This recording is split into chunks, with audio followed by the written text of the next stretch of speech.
ang daming nakakapansin at ang daming nagsasabi na ang bilis daw humaba ng hair ko at napakaganda naman daw talaga. So walang iba kung hindi Rosmar Keramis ang aking ginagamit. Tulad nga ng sinabi ko sa shampoo, kahit ano lang ginagamit ko kung ano madampot ko sa supermarket.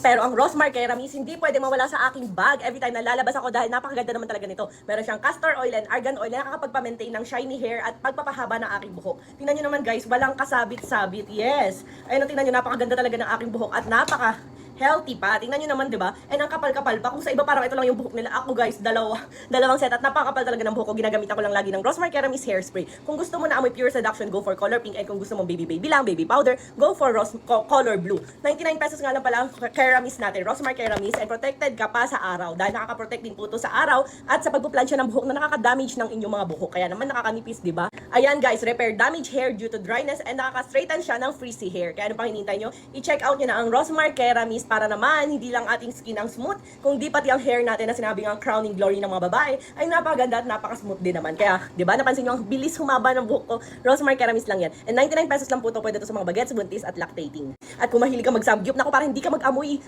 karne, mag-spray ka nito. Sa mga anak nyo na lalaging pumapasok sa school at amoy araw pag uwi, naku, nakakahiya yan, kaya spray-sprayan nyo nito. Para hindi mag-amoy araw ang bunbunan kahit hindi naligo, mag-spray ng Rosmar Keramis Hairspray. Kaya ano pang hinihintay nyo? I-check out nyo na to.